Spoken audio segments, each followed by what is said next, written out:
예레미야가 3장 19절에서 25절 말씀까지 보도록 하겠습니다. 제목은 낙심이 소망으로 라는 제목 가지고 말씀을 좀 복연합니다. 19절부터 같이 합독하도록 하겠습니다.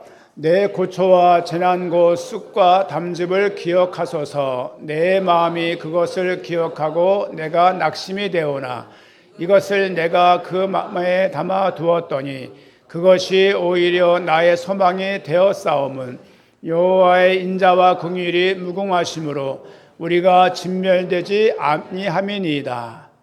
다음 구절. 이것들이 아침마다 새로우니 주의 성실하심이 크시도소이다.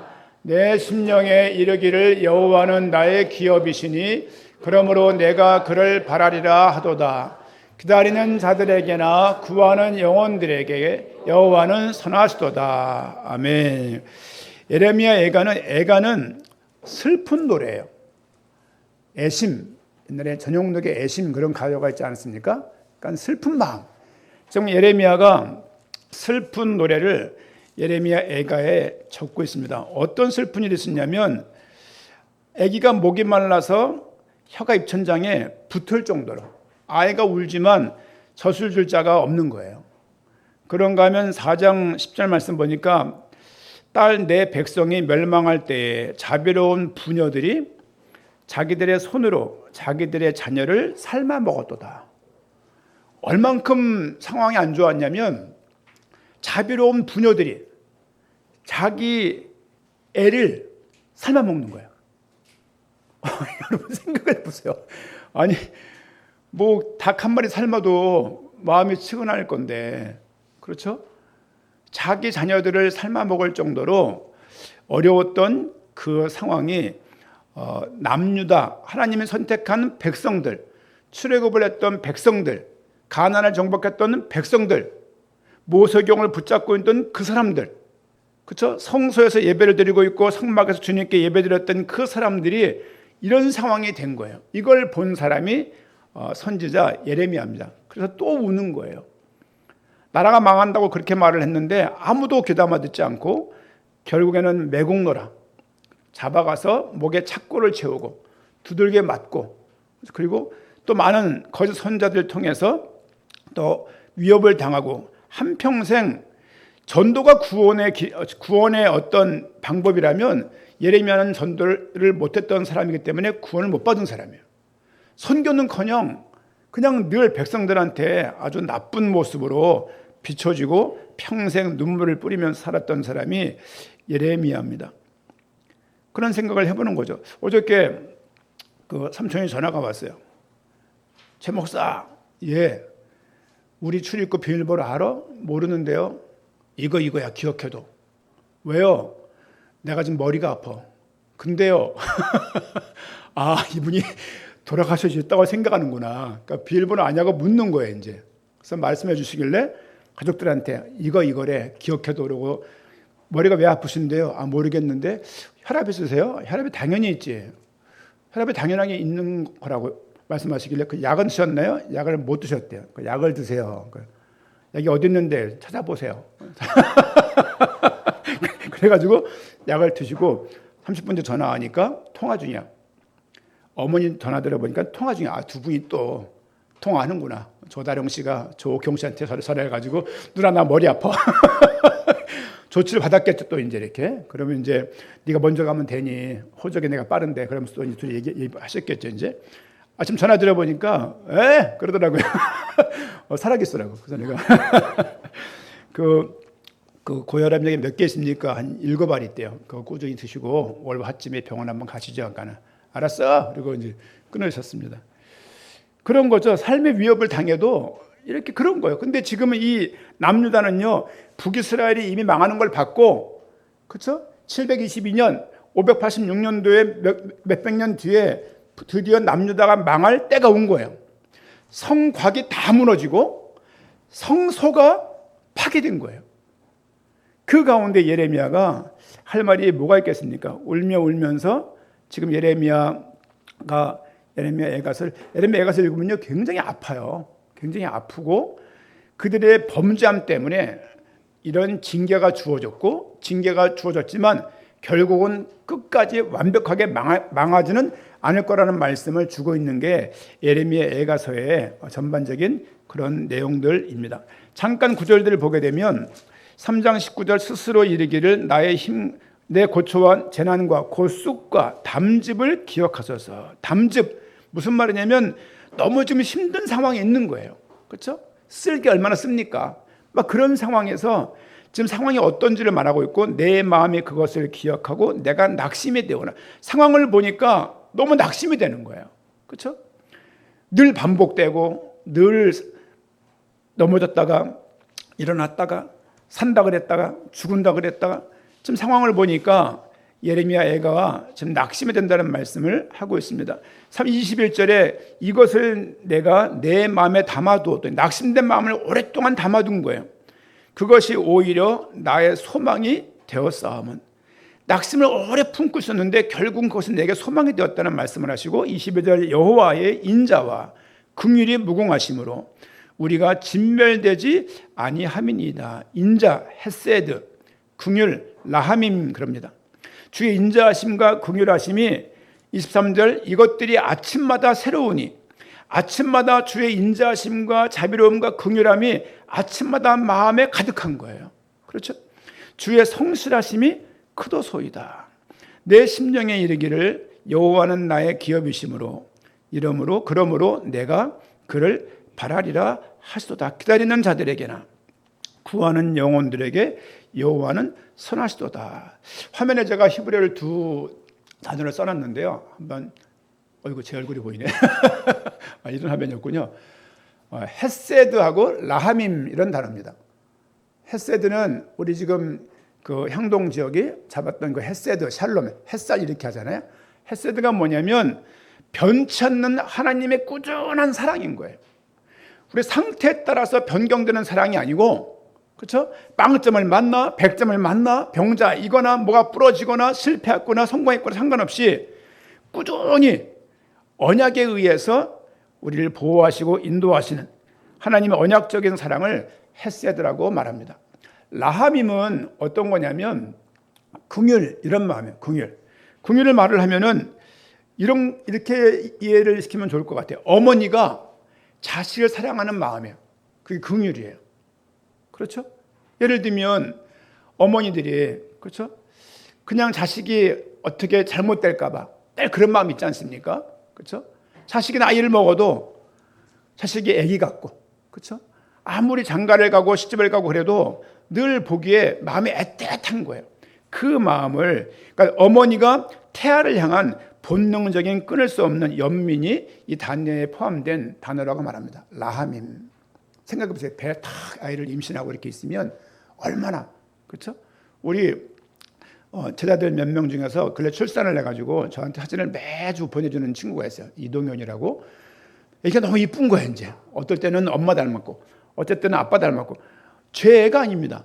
근데 볼 때만 너무 이쁜 거야 이게. 그래서 쇼츠를 만들어줄까 그런 생각을 제가 하고 있는데 예를 들면 이종순 장로님이 조명희 권사님이 다민이 봤을 때 얼마나 예쁘겠어요.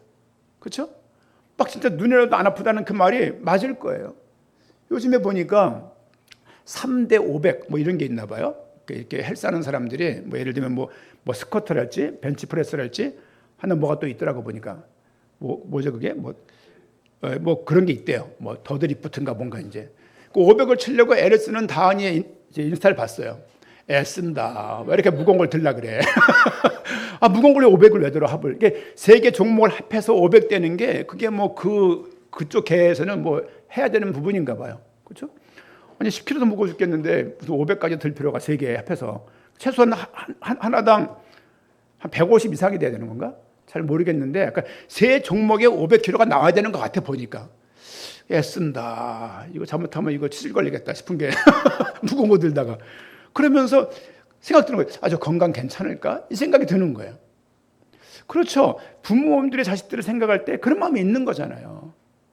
우리 뒤에 저기 김정원 집사 있는데 어머님이 80 중반이신가 그래요. 저기 북청, 이북의 북청, 아죠? 북청 물장수 이렇게 그쪽에 이제 이북 분이세요 이제. 근데 지금도 아들 밥을 늘 챙겨주신다는 거예요 이제.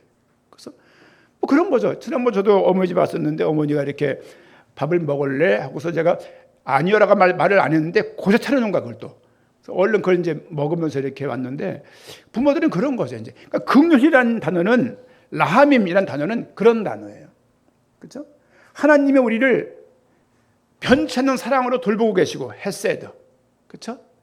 우리를 정말 태아를 생각하는 그 어미의 마음, 그 긍휼한 마음으로 우리를 돌보고 있다는 것이 오늘 22절 말씀입니다. 여호와의 인자와 긍휼이 헤세드 라하밈이 무궁하심으로 우리가 진멸되지 아니함이니이다. 현실은 망했어요. 현실은 망해서 어떻게 할 수 없는 상황이에요. 그럼에도 불구하고 이 하나님의 인자하심과 긍휼하심이 아침마다 새로운 거예요. 그렇죠? 아침마다 이게 여러분 아침에 어떻게 하십니까? 아침에 이제 현사모가 새벽에 끝나 글 좀 쓰고 있을 때쯤 현사모가 이렇게 와요. 오면은 제가 이제 돌아서 하고 등을 이렇게 긁어주거나 등을 이렇게 투닥투닥 때려주는 게 저희 루틴의 하루의 시작입니다. 어쨌든 간에 등이 많이 그래도 이제 이 살이 붙어가지고 이제 긁어주기도 하고 긁어주기도 하고 뽀드락지가 이쪽에 있네 싶기도 하고 이제 이렇게 하는 것이 아침에 가지고는 일상이에요. 그런 거죠. 아침마다 주님의 인자하심과 긍휼하심이 가득 뜨는 거예요.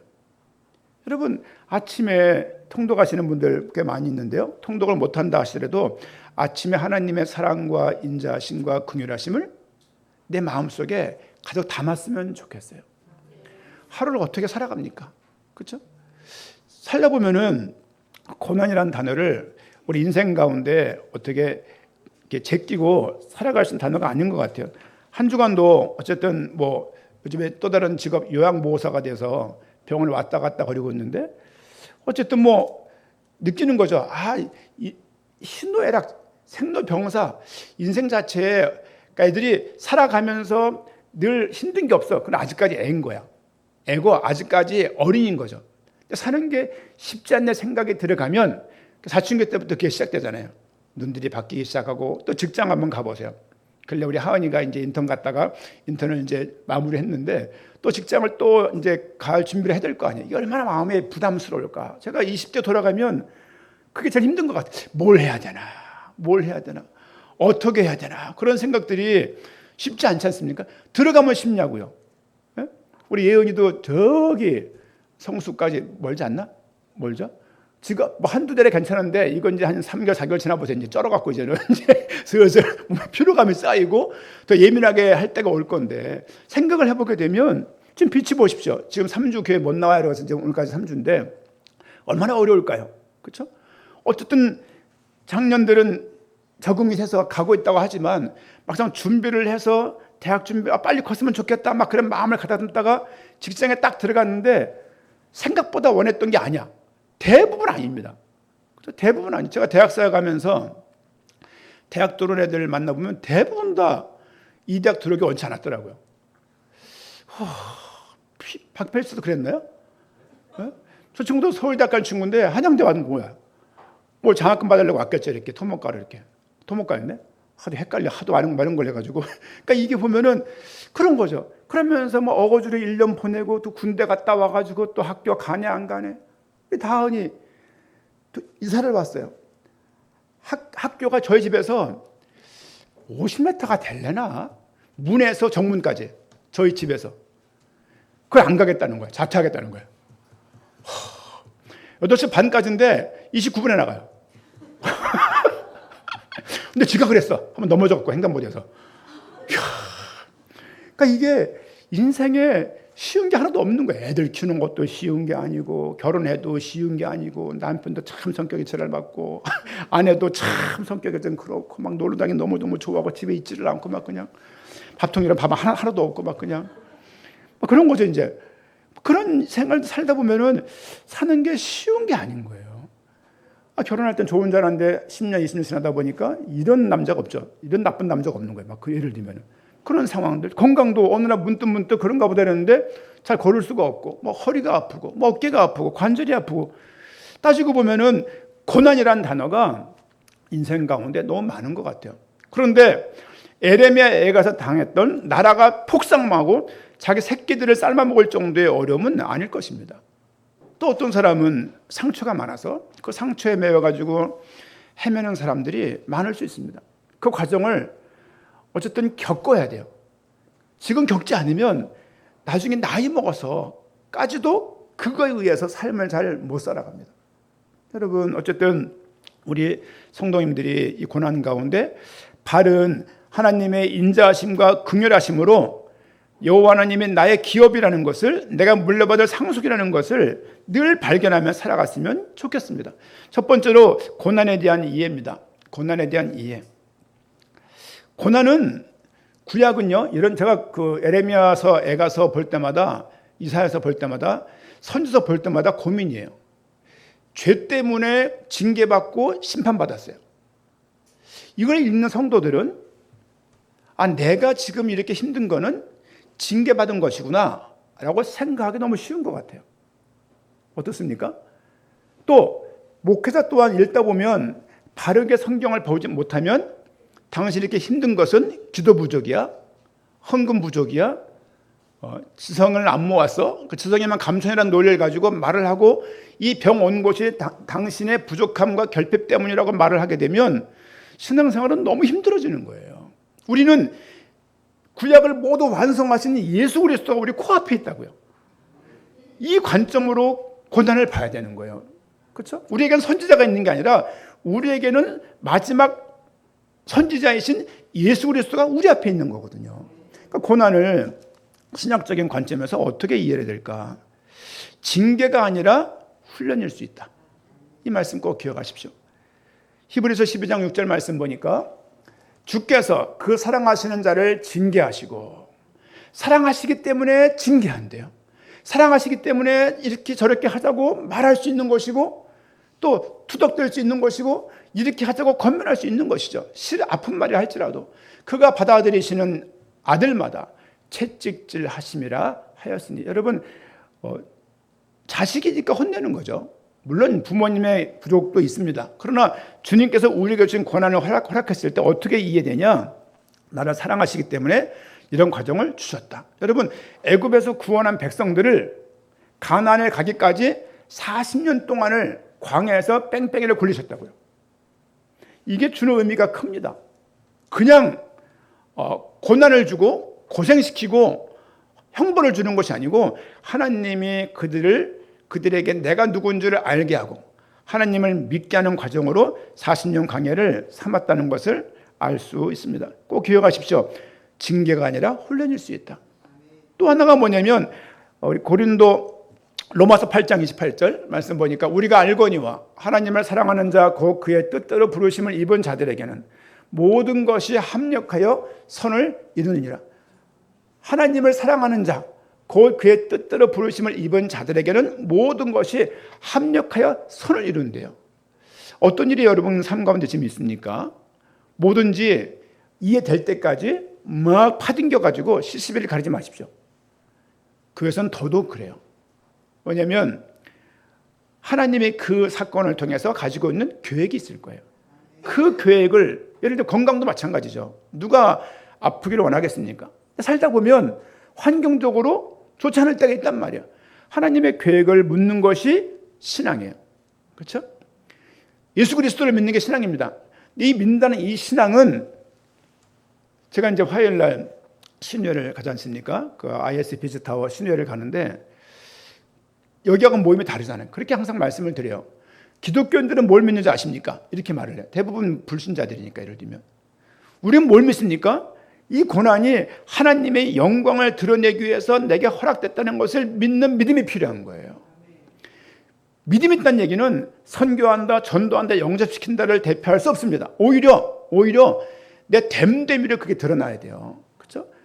됨됨이를 드러나지 않으면서 자꾸 전도, 선교, 오직 그리스도 눈 뻘개서 막 목셔서 말을 하면요, 그 무서운 겁니다. 여러분, 내게 있는 그 고난이 하나님의 영광을 드러낼 수 있는 도구이다. 그러니까 내가 이 상황에서 잠잠하게 계획을 물으면서 걸어가는 거죠. 그러니 불평불만을 덜할 수밖에 없는 거 아니겠습니까?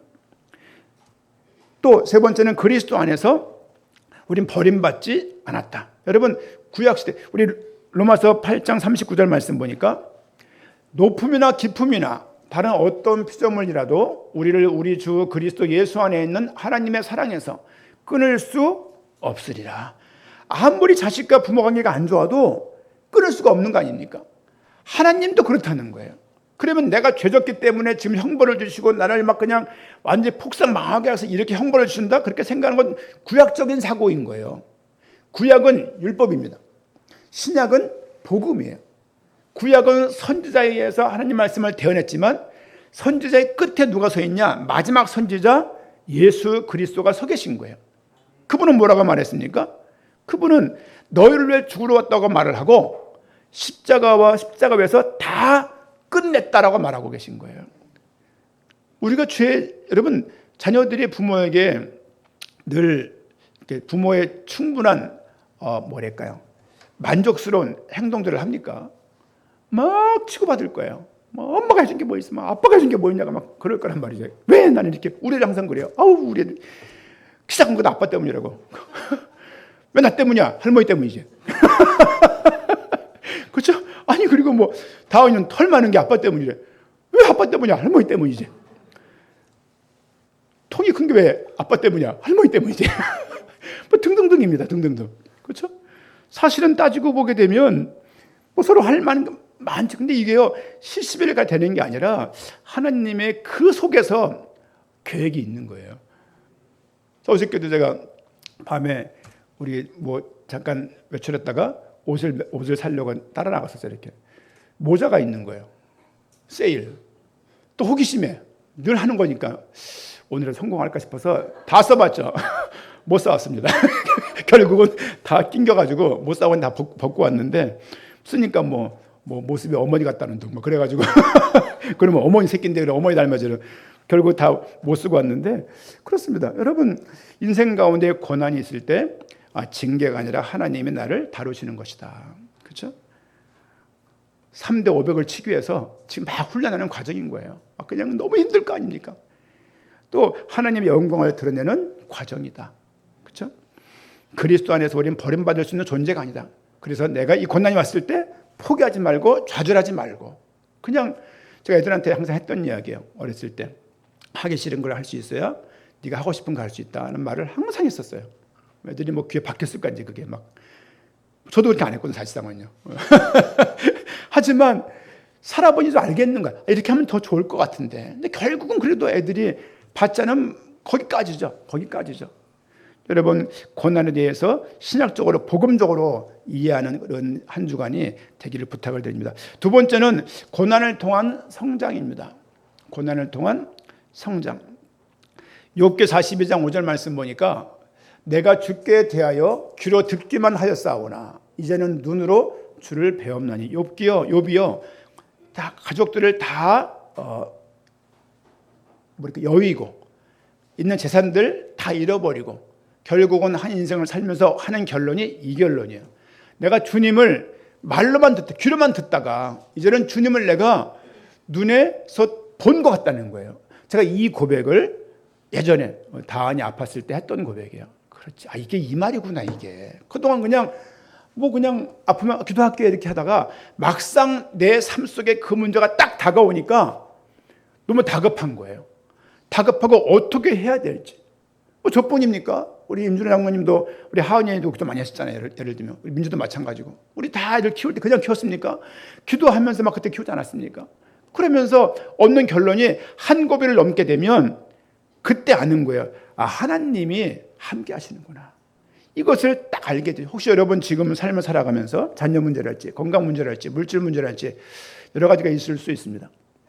그러면 나한테 왜 재수없게 일들이 많을까? 교회 다니는데 나한테 왜 이런 액땜의 일들이 이렇게 많을까? 살아계시는 걸까? 하나님 살아계신 걸까? 이렇게 묻는 것이 아니고 하나님의 계획이 뭘까라고 묻는 거예요. 그러니까 계획을 묻는 자세가 기도하는 겁니다. 기도가 없다는 얘기는 계획을 안 묻는다는 얘기예요. 안 묻는다는 얘기는 아직까지 신앙으로 철이 안 든 거예요. 철이라는 거는요. 아침에 우리 차를 타고 오다가 이제 우리 서장로님이 그 철 안 든 인간에 대해서 이렇게 강의해 주셨는데 들으면서 막 웃고 왔는데 나이가 막 60, 70 먹어도 철이 안 들어갔고 애처럼 막 그냥 살고 그런 사람 많지 않습니까? 하나님께서 우리를 이런 많은 저런 과정을 통해서 이론으로만 아는 것이 아니고 이런저런 삶을 통과하면서 많은 경험과 체험을 하면서 하나님이 나와 함께 하신다는 것을 발견했으면 좋겠어요. 단순히 수술을 몇 번 한다고 되는 문제가 아니고 하나님은 그런 마음을 주셔야 돼요. 그렇죠? 그럼 아침마다 그냥 잠에 깨서 그냥 헐레벌떡 출근하지 마시고 말씀 딱 붙잡고 출발하시는 거예요. 그렇죠? 말씀 여러분 이렇게 많이 해봤잖아요. 말씀을 딱 붙잡고 가면서 이 말씀을 계속 되뇌이면서 기도하는 겁니다. 아니면 이어폰 꽂아서 통도 그때 하십시오. 말씀 들으시면서. 고난을 통해서 어떤 성장이 또 우리에게 있습니까? 베드로전서 1장 7절 말씀 보니까 너희 믿음의 확실함은 불로 연단하여도 없어질 금보다 더 귀하여 예수 그리스도께서 나타나실 때에 칭찬과 영광과 존귀를 얻게 할 것이라. 불로 연단하여도 없어질 금보다 더 귀하여 예수 그리스도께서 나타나실 때에 칭찬과 영광과 존귀를 얻게 할 것이라. 그럼 예수 믿는 것 때문에 살아가면서 얼마나 많은 어려움이 있습니까? 살아가면서 얼마나 많은 삶의 광야 같은 과정들이 있습니까? 그러나 그 과정들을 통해서 결국 하나님께서 우리를 연단하신다. 그렇죠? 연단하시죠. 이렇게 쇠 같은 것들을 불에 넣어서 풀무질로 막 이렇게 할 때 이게 연단한다 그래요. 막 또 그걸 때리잖아요. 수석에 가면은 그 뭡니까? 그 뭐예요? 예? 대장간이었어요. 역전 그 앞에 수색역 앞에 아십니까? 지금도 하고 있더라고 보니까 지난번 지나가다 보니까 이 쇠를 막 달고 가지고 망치로 그냥 그 아버지가 하더라고 땅땅땅땅 때리면서 모양을 만들어 나가는 거예요. 왜? 더 강한 쇠를 만들기 위해서. 우리에게 인생에 어려움이 있다고 했을 때 그 과정으로 기억하시고 하나님께 더 나아가는 과정이 이어야 됩니다. 로마서 5장 3절 4절 말씀 보니까 다만 이뿐 아니라 우리가 환난 중에도 즐거워하나니 이는 환난은 인내를, 인내는 연단을, 연단은 소망을 이루는 줄 알미로다. 결국은 그 많은 어려움과 고난을 통해서 인내 속에서 소망을 배우는 성숙함이 우리에게 오는 거예요. 여러분, 소망이라는 것은요, 그냥 희망차고 내가 뭘 할 수 있고 막 그때 생기는 것도 있겠지만 삶을 살면서 이런저런 막 희노애락을 겪으면 산전수전 다 겪은 가운데 얻어지는 깨달음이 있어요. 저는 살아오면서 기도가 제대로 한 번도 응답이 안 된 것 같다는 생각을 종종 했었어요. 근데 뭐가 안 됐냐고 물으면 뭐가 또 안 된 건 없는 거야. 뭐가 안 된 건 없는데 된 것도 없는 것 같은 거야. 그때 질문이 너무 많아서 하나님 살아계시냐고 물었던 게 너무너무 많은데 누가 뭘 그걸 물어보면은 하나님의 살아계시라고 말을 하는 제 모습을 봐요. 뭐라고 말할 수는 없는데 하나님의 저 인생을 통해서 저를 설득시키신 것 같아요. 결국은 그런 거 있지 않습니까? 어려서 우리 대은이가 아빠가 날 낳았냐? 아빠 엄마가 낳았지. 그럼 어떻게 하냐? 그거 참 그렇더라고. 어떻게 알긴. 결국 무슨 말 했냐면 거울 봐 그랬어요. 거울 봐 똑같거든 이게. 제가 그 연희동에 그쪽 언약교 있을 때마다도 애들이 수색동 애들이 이렇게 올라가잖아요. 제가 올라가면은 뭐 태어나 부르면은 아저씨 애 저기 있어요 그렇게 말하더라고. 그렇게 모르는 사람인데 그러니까 닮은 애가 있다는 얘기야. 새카매 갖고 이렇게 그런 거죠. 마찬가지입니다. 우리 인생 속에서 하나님을 알아가고 인내 가운데 어떤 그 연단 속에서 하나님에 대한 큰 변태는 소망이 생기는 거예요. 여러분 명확하게 무엇을 딱 삼일째 딱 떨어집니까? 딱 떨어져요? 영혼 선제설 제가 말했죠. 임신할 때 영혼이 들어가는 건지 태어날 때 영혼이 들어가는 건지 말씀드렸잖아요. 영혼이 미리 어디 있던 건지 창고에. 이것도 난제라고요. 답 못할 게 너무너무 많아요. 모르는데 이것이 아무런 저항감 없이 이게 다 믿겨지는 거예요. 하나님이 이 정도로 나를 다루셨구나. 이제 아는 거죠. 처음에 부부끼리 막 싸우다가 어느 순간이 되면 서로가 타협하잖아요. 타협 이런 말은 안 하지만 어느 순간 되면 서로가 그냥 인정하고 사는 거예요. 부인이 이런 거 불편해하지? 그러니까 안 해야지. 신랑이 이런 거 불편해하지? 안 하지. 이렇게 사는 거 아닙니까? 그 전까지가 한 10년 이상 그게 걸리잖아요. 지금도 싸우고 있다라면 뭐라고 말해야 되나요? 회개하십시오. 회개. 10년 넘은 막 싸우고 있다.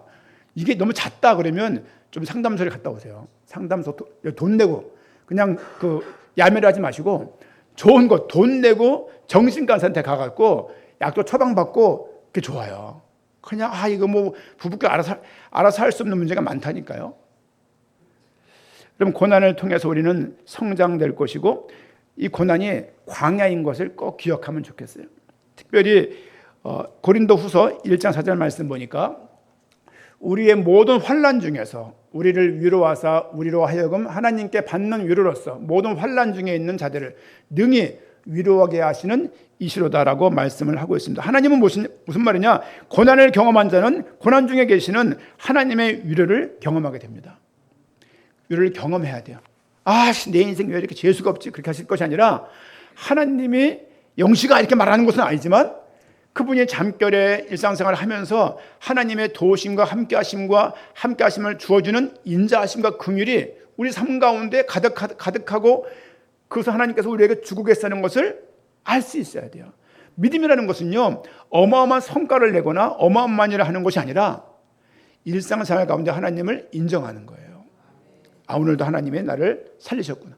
오늘 하루 주님께 영광되는 하루 되지. 어떻게 될지 모르겠지만 그러고서 하나님 말씀 붙잡고 하루를 사는 것입니다. 여러분, 광야를 갈 때 하나님이 이스라엘 백성들에게 늘 보이는 모습으로 40년간 함께 했어요.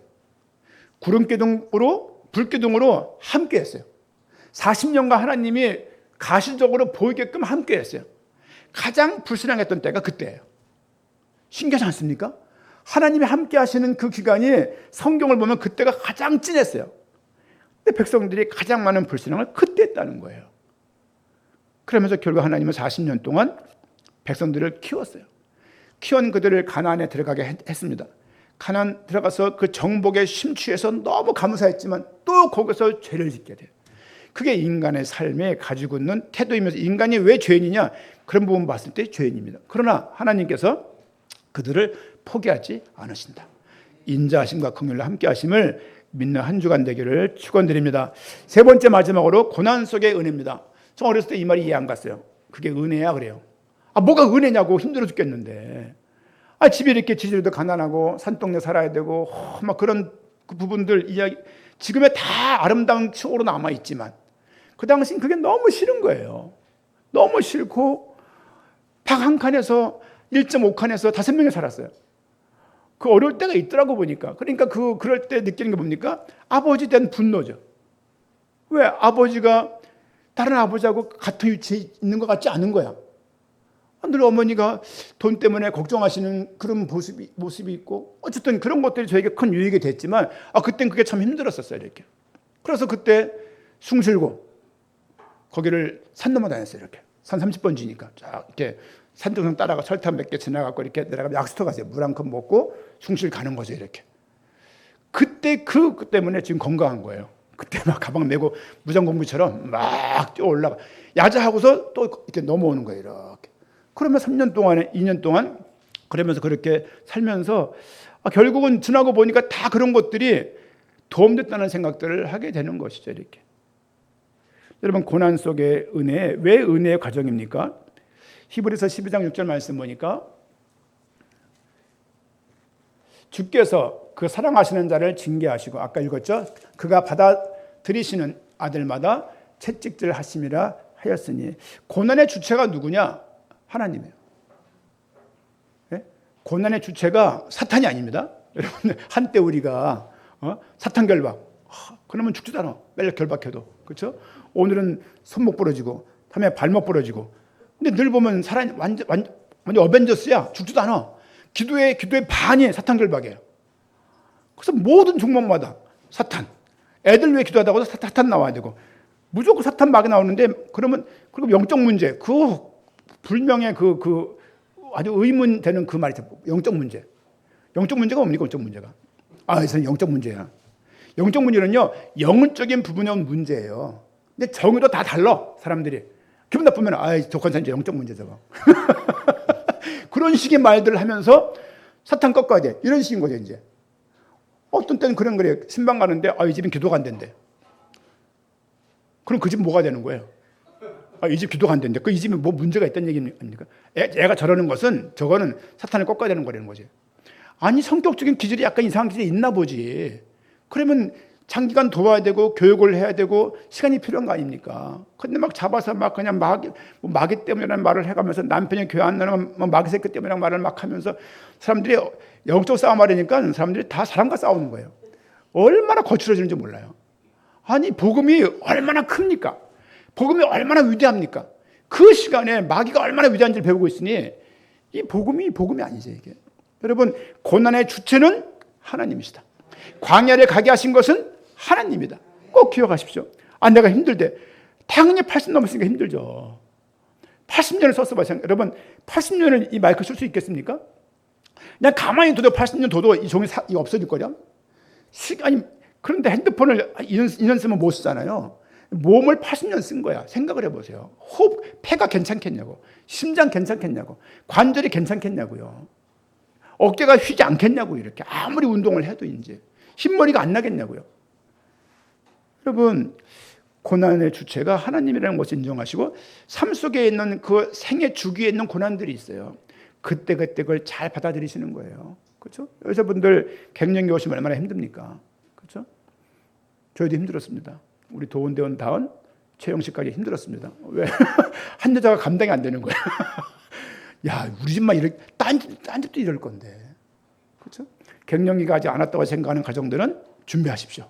예, 엄마가 어느 날 날뛸 겁니다. 날뛰고 어벤져스가 되어서 또 다른 남자가 되어서 아빠가 점점 숨는 모습을 보게 될 거예요, 여러분들. 생애 주기가 그래요. 사춘기 때 애들 당연히 이상할 거 아닙니까? 생애 주기가 그렇다고. 그걸 인정하면서 복음으로 키울 맞는 것이지 마귀 때문이라고 말해버리게 되면 모든 문제 뒤에 뭐가 있냐고 제가 자주 물었어요. 모든 문제 뒤에 누가 있겠습니까? 하나님이 계시죠. 마귀가 있어요. 왜? 아니 마귀도 하나님의 영역 안에서 활동할 수 있는 거예요. 그러니까 하나님에게 쓰는 것 간단한 것 결론만 딱 내리면 만사가 편해요. 근데 이게 인정이 안 되면은 막 불안한 거야. 이게 뭐 어떻게 될까봐 이제. 여러분 상식적인 차원에서 처신하면 됩니다. 이런저런 일이 있어요. 경제적인 문제가 있다. 그 여러 가지 대출이랄지 주변 알아보십시오. 아니면 좀 더 뭐 투잡을 뛰던가. 그게 맞는 것이지. 뭐 이 집안에 마귀 경제가 있다고 막 복음 경제란 말 해놓고 복음 경제 말하면서 한쪽은 마귀 경제 아니에요. 그러니까 뭐든지 이원화해가지고 좋지 않습니다. 좋지 않습니다. 모든 것 뒤에 하나님이 계시다. 고난 속에 왜 은혜인 이유는 주체가 하나님이시기 때문에. 두 번째 뭐냐면 고난 속에 회복과 영광이 있기 때문입니다. 베드로전서 5장 10절 말씀 보니까 모든 은혜의 하나님 곧 그리스도 안에서 너희를 부르사 자기의 영원한 영광에 들어가게 하신 이가 잠깐 고난을 당한 너희를 친히 온전하게 하시며 고난을 통해서 온전하게 된대요. 그리고 굳건하게 된답니다. 강하게 하시며 결국 터를 견고하게 하시리라. 우리가 주의 안에서 사람이 단단해지는 거예요. 여러분 사람이 온순해도 단단한 사람이 이렇게 있어요. 그렇죠? 어떤 사람은 그거 있지 않습니까? 뭐 외유내강이라. 제가 제일 싫어하는 타입의 사람인데요. 약한 사람한테 강하고 강한 사람한테 슬슬 기는 그런 약간 강약 태도를 가진 사람들이에요. 그런 사람 생각보다 많더라고요. 여러분 꼭 기억하십시오. 잠깐 고난을 받을 것인데 그 삶을 살아가며 받는 그 고난을 통해서 온전하게 되고 굳건하게 되고 강하게 되어서 우리의 터가 견고하게 될 것이다. 그렇죠? 산전수전 겪으면요 사람이 좀 더 아주 이렇게 포악해져요. 싸나워지고. 근데 우리는 하나님이 이 가운데 계획이 있고 인도하심 있다는 걸 믿기 때문에 하나님을 바라보기 때문에 포악해질 여유가 없는 것이죠. 내가 예수 믿는데 나이가 60대 70 되는데 아직까지 마음에 자꾸 사람 볼 때마다 거슬리고 그렇다. 그러면 조금가 반성하셔야 돼요. 왜냐하면 하나님을 평생 바라봤던 사람인데 그럴 리가 없죠. 그럴 수가 없죠. 여러분 신앙은 그렇게 발현돼야 되는 거예요. 이렇게 발현되지 않고 늘 복음이라고 말하면서 늘 싸우고 뒷담화 까고 막 표리부동하고 자기 반성이 없고 자기 성찰이 없고 그건 정말 못난 모습입니다. 신앙은 결국 우리의 인성과 삶의 태도로 많이 반영이 되는 겁니다. 그렇죠? 아침에 전화가 왔어요. 영식아, 차 좀 보내줘라. 어머니 전화했어요. 오늘 교회 오시게요? 가야지. 대열아, 빨리 여기 택시불로 보내드려. 꼭 그렇게 하는 거예요. 주가 뭐 오라고 말씀드렸으니까 그것을 이제 기쁘면, 그렇죠? 감사하면 하게 돼 있다고. 이게 너무 감사한 부분 아니겠습니까? 물론 주중에 유순 권사님이 많이 힘을 넣어줘서 그렇겠지만 너무 감사한 거예요. 두루두루. 마지막으로 고난 속에서 하나님의 은혜가 더 크게 드러나기 때문입니다. 고린도후서 12장 9절 말씀 보니까 나에게 이르시기를 내 은혜가 내게 족하도다. 여러분, 바울이 기도했어요. 하나님, 내게 있는 병 낫게 해주세요. 3번이나 크게 기도했어요. 하나님의 답이 뭡니까? 내 은혜가 내게 족하다. 이건 아주 그냥 뒤집어질 얘기예요. 나 힘들다는데 하나님은 족하다는 겁니다. 이는 내 능력이 약한 데서 온전해짐이라 하신지라. 그러므로 도리어 크게 기뻐함으로 나의 여러 약한 것들에 대하여 자랑하리니 이는 그리스도의 능력이 내게 머물게 하려 하심이라. 약한 것을 자랑했다라고 말하는 거예요. 그렇죠? 약한 속에서 그리스도의 능력이 머물게 됐다. 네 약한 것 때문에 그리스도의 능력이 함께하게 되었다.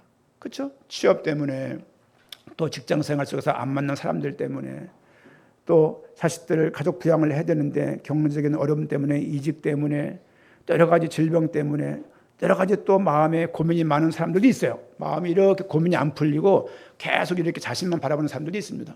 그 많은 상황들 속에서 어쨌든 우리가 할 수 있는 것은 하나님이 허락하신 것이고 이 가운데 하나님이 인도하신다. 그렇죠? 그 은혜가 우리에게 있지 않으면 이 바울의 이 기도를 우리가 어떻게 이해할 수 있겠습니까? 바울도 기도할 때 한마디로 말하면요, 하나님 응답 주세요. 됐다, 이 얘기 이제. 근데 그 속에서 바울이 깨닫는 거예요. 응답이 없었지만 깨닫는 거예요. 내 문제가 해결이 안 됐지만 깨닫는 거예요. 우리 인생 속에서도 고난이 있을 때마다 막 그 고난 때문에 막 소리치면서 여기저기 막 아우성대면서 할 것이 아니라 오늘 말씀처럼 23절 말씀처럼 이것들이 아침마다 새로우니 주의 인자하심과 긍휼하심이 아침마다 새로울 수 있는 그런 출발을 아침에 그 시간들을 갖던가 가졌으면 좋겠습니다. 여러분, 인생 짧습니다. 생각보다 짧습니다. 아무리 생각을 해봐도 너무 빠르고 시간이 너무나 금방 가고, 야, 이게 이렇게 휙 지나가야 되는 건가라고 싶을 정도로 생각이 들 때가 많이 있습니다. 우리 이사야서 40장 31절 말씀 보니까 오직 여호와를 앙망하는 자는 새 힘을 얻을 것이니, 그런 말씀이 있습니다. 아침에 하루를 시작하시면서 말씀을 기억하시고 여건이 되시면 말씀 들으시고, 무슨 말씀이시지? 나한테 주시는 말씀은 뭐지? 그렇죠? 여러분에게 의미로 그게 들려야 돼요. 최 목사님이 20분 30분 말을 해도 그 말이 아니고 나한테 어떤 단어 하신 말씀은 아닌데 의미로 딱 들려요. 의미. 그 의미가 담겨져야 그게 믿음의 뿌리가 되는 것입니다. 한 주간 동안 결론적으로 인자하심과 긍휼의 하나님을 바라볼 수 있는 한 주간 되기를 축원드립니다. 아멘. 제가 한번 기도하겠습니다.